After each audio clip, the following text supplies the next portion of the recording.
नमस्कार. स्वामी समर्थ अनुभूती या चॅनलमध्ये आपलं मनापासून स्वागत आहे. श्री स्वामी समर्थ. स्वामी भक्त हो, आज मी तुम्हाला अतिशय महत्त्वपूर्ण अशी सेवा सांगणार आहे. जे आपल्याला माहिती आहे की मार्च महिना आला, एप्रिल महिना आला की आपल्या स्वामींचा प्रकट दिन असतो.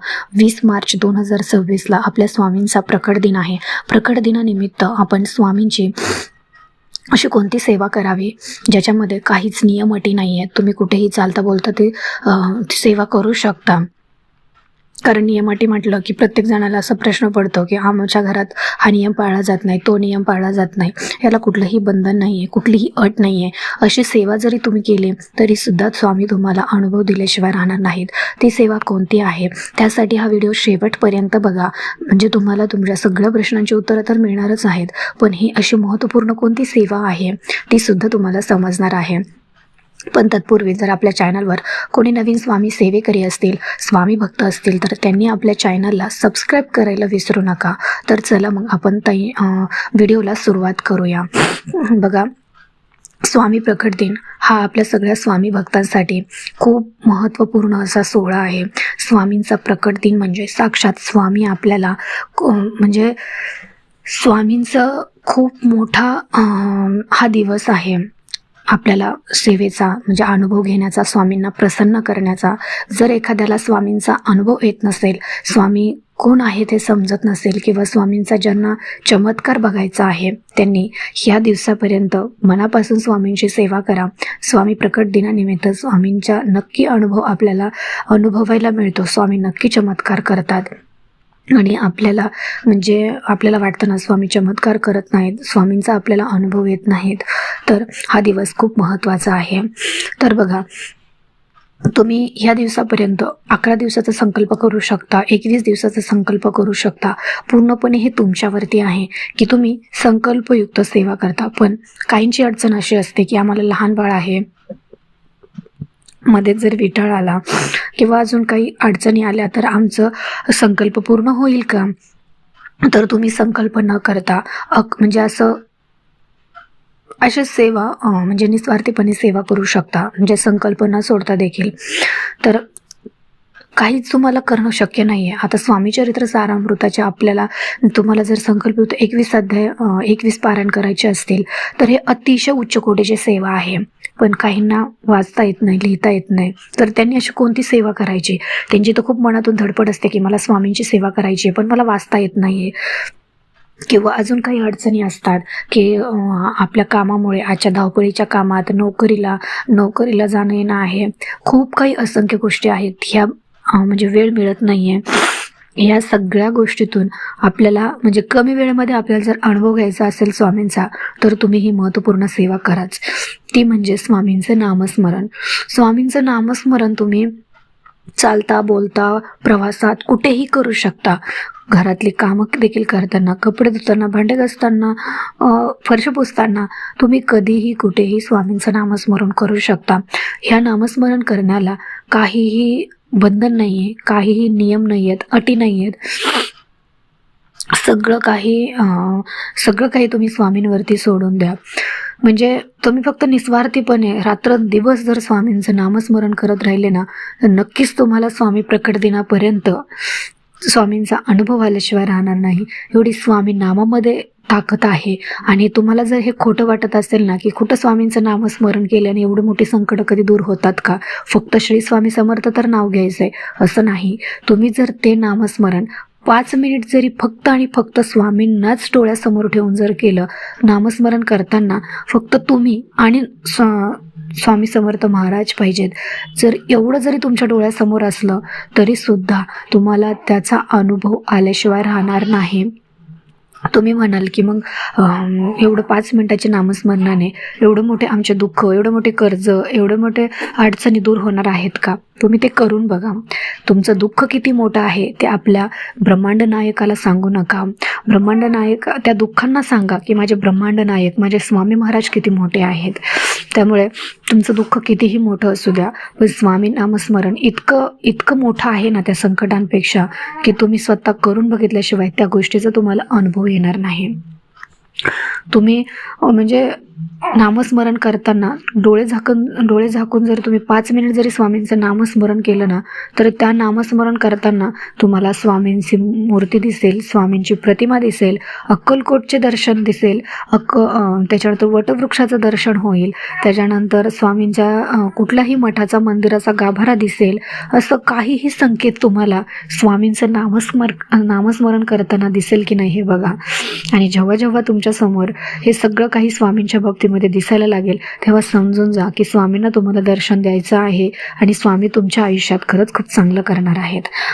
दुसरी गोष्ट अशी की तुमच्या मनामध्ये जर पॉझिटिव्ह गोष्ट ठेवली की नाही, पॉझिटिव्ह ही भावना ठेवली की नाही, काही झालं तरी मला स्वामींची सेवा करायची आहे आणि आज मी कितीही दुःखात आहे, कितीही संकटात असले तरीसुद्धा स्वामी मला नक्की काही ना काहीतरी, म्हणजे स्वामी माझं नेहमी चांगलं करणारच आहेत.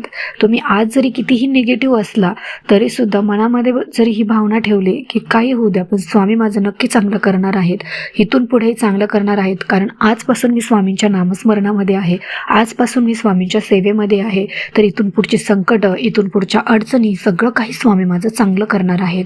चांगला हा जो भावना आहे ना आपल्या मनातली, चांगला हा जो शब्द आहे ना, आपण जे मनामध्ये म्हणतो की सगळं चांगलं होणार आहे, हे जे वाक्य आहे ना, ते आपल्या आयुष्याला खूप काही वळण देऊन जातो. आपल्या आयुष्यातली जी काही निगेटिव्हिटी आहे ती पूर्णपणे कमी करून जातो आणि जी काही नकारात्मकता आहे ती ओढून आपल्या आयुष्यात एकदम पॉझिटिव्हिटी आणतो. त्याच्यामुळे आपल्या मनात जी काही भावना आहे ना ती नेहमी चांगली ठेवायची आणि आपल्या मनात जशी भावना असेल ना तसंच आपल्याला स्वामी अनुभव देतात, तसेच आपल्याला चमत्कारही दाखवतात. त्याच्यामुळे कधी विचारच करायचा आहे ना तर चांगला विचार करा. भलेही तुमच्या बाबतीमध्ये कितीही कोणीही तुमचा फायदा घेणारे असू द्या, कितीही स्वार्थी लोक असू द्या तुमचा फायदा घेणारे, पण जो स्वामींची सेवा करतो त्या स्वामींच्या भक्ताचा फायदा कोणीही घेऊ शकत नाही. ही स्वामींची जबाबदारी असते की आपल्या भक्ताला कोणी त्रास देत आहे का, आपल्या भक्ताचा कोणी फायदा घेत आहे का, आपल्या भक्ताला कोणी लुटमार करत आहे का, हे सगळं स्वामी बघत असतात. त्याच्यामुळे त्या माणसाला तुम्ही वाईट काहीच बोलू नका. फक्त एवढंच म्हणा की माझे स्वामी आहेत आणि माझे स्वामी बघून घेतील काय करायचं ते. आज जरी मला तो लुटत असला, आज जरी तो मला स्वार्थीपणे माझ्यासोबत वागत असला तरीसुद्धा मी तुला सगळं काही भरभरून देणार आहे. म्हणजे मला दोन्हीही दिसतात, तरीही म्हणजे तुझी लुटमार होते तरीसुद्धा तुझं मन जर साफ राहत असेल तर तुझ्या आयुष्यामध्ये तुला कशाची कधीही कमी पडणार नाही, याची जबाबदारी स्वतः स्वामी घेत असतात. त्याच्यामुळे तुमच्याबद्दल कोणी वाईट विचार करत असेल, तुमच्याबद्दल कोणी असं स्वार्थीपणा करत असेल तरीसुद्धा तुम्ही त्या गोष्टीचा विचार करू नका, कारण साक्षात स्वामी समर्थ महाराज आपल्यासोबत आहेत. जेव्हा आपण एखाद्याला मदत करतो, म्हणजे एखादा वाईट संकटात असतो त्याला आपण मदत करतो, तेव्हा आपल्या हातून त्याचे काहीतरी प्रश्न सुटत असतात, त्याच्या अडचणी दूर होत असतात, त्याचं दुःख दूर होत असतं आणि आपण एखाद्याचं दुःख, एखाद्याची अडचण जेव्हा दूर करतो तेव्हा स्वामी स्वतः येऊन आपले प्रश्न सोडवत असतात, आपले दुःख, आपल्या अडचणी दूर करत असतात. आपण एखाद्याला मदत करायला जातो तर स्वामी आपल्याला स्वतः मदत करायला येतात. आपण म्हणतो ना की एक पाऊल जरी आपण पुढे गेलो तरी 1000 पावलं स्वामी आपल्या मदतीला धावून येत असतात, कारण स्वामींच्या सेवेमध्ये एवढी ताकद आहे ना, मी तुम्हाला शब्दात वर्णन करू शकत नाही. चालता बोलता कुठेही तुम्ही स्वामींचं नामस्मरण करू शकता. स्वामींच्या नामस्मरणाला काहीही साधन लागत नाही, कोणतीही नियम आणि अटी लागत नाही. तुम्ही स्वामींचं नामस्मरण कुठेही कधीही करू शकता. बघा, म्हणजे जो कोणी वाईट कर्म करत असतो ना, स्वामी त्याला खूप काही देत असतात, अनुभव सगळं काही भरभरून देत असतात, पण जेव्हा तो संकटात असतो, अडचणीत असतो तेव्हा त्याला कधीही साथ देत नाहीत. पण जो चांगला व्यक्ती असतो त्याच्या आयुष्यात स्वामी खूप काही संकट देतात, खूप काही अडचणी देतात, पण त्याची साथ कधीच सोडत नाहीत. हा खरंच खूप स्वामींचा मोठा अनुभव आहे. म्हणजे आपण सेवा करतो, आपण म्हणजे एखादं चांगलं कर्म करत असेल तर तो म्हणतो मी कधीच कोणाचं वाईट करत नाही, माझ्या हातून कधी कोणाचं वाईट कर्मही होत नाही, तरी स्वामी माझ्यासोबत असं, म्हणजे माझ्या आयुष्यात एवढे दुःख का देतात, मला एवढ्या अडचणी का देतात. याचं एकमेव कारण असं असतं की स्वामी तुमची खूप परीक्षा बघत असतात की आपला भक्त आपल्यावरती संकटाच्या काळात परीक्षा घेत असताना आपल्यावरती किती विश्वास ठेवतो, किती श्रद्धा ठेवतो, त्याच्यावरती स्वामी म्हणजे तुम्ही जर त्या परीक्षेच्या काळात स्वामींवरचा विश्वास डगमगू दिला नाही, श्रद्धा डगमगू दिली नाही, तर स्वामी तुम्हाला देताना इतकं भरभरून देतात, इतकं भरभरून देतात की तुम्ही त्या गोष्टीचा विचार सुद्धा करू शकत नाहीत. एवढं आपल्याला स्वामी भरभरून देतात. त्याच्यामुळे तुम्ही कितीही तुमच्यावर संकट येऊ द्या, अडचण येऊ द्या, तरी स्वामी तुम्हाला त्या संकटातून बाहेर काढल्याशिवाय राहत नाही. तुम्ही फक्त स्वामींवरचा शेवटच्या क्षणापर्यंत स्वामींवरचा विश्वास डगमगू देऊ नका. भले कितीही मोठं संकट येऊ द्या, कसलीही बिकट परिस्थिती येऊ द्या, फक्त मनामध्ये एक भावना ठेवा की माझ्यासोबत माझे स्वामी आहेत ना, मग सगळं काही व्यवस्थित होणार आहे. माझ्या जे काही होणार आहे ना, ते सगळं चांगलंच होणार आहे. जे काही होईल ते माझ्या स्वामींच्या इच्छेनुसार होणार आहे. ही भावना मनात ठेवून तुम्ही आयुष्य जगा. नक्कीच तुमच्या आयुष्यातले जेवढे काही अडचणी असतील, जे काही दुःख असेल, ते नक्कीच दूर झाल्याशिवाय राहणार नाही. आणि तुमच्या आयुष्यातली जी काही दुःख आहेत, ते दुःख असल्यासारखं सुद्धा तुम्हाला वाटणार नाही. त्या दुःखाची झळ सुद्धा स्वामी तुम्हाला लागून देणार नाहीत.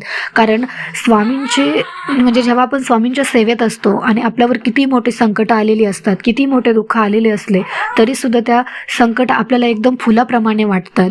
आपण जेव्हा एखाद्या संकटावरून आपल्यावरती संकट येतं आणि आपण काट्यावरून जरी चाललेलो असलो, तरी ते आपल्याला फुलासारखं भासत असतं. आपल्याला त्या काट्याची झळसुद्धा स्वामी लागू देत नाहीत, कारण आपण स्वामी सेवेत असतो. आणि जेव्हा आपण स्वामी सेवेत नसतो आणि आपल्यावरती संकट येतं, तेव्हा आपल्याला संकट इतकं मोठं वाटतं ना, की आपल्याला त्या संकटातून जे काटे असतात ते इतके टोचत असतात की आपल्याला काहीच मार्ग सुचत नाही. पण जेव्हा आपण स्वामी सेवेत असतो, तेव्हा आपला जिथे हात जाणार असतो तिथे स्वामी आपल्याला बोटावर भागवत असतात. मग ते संकट कुठलंही असू द्या. खरंच स्वामींच्या सेवेमध्ये जो येतो ना, तो भाग्यवान समजला जातो.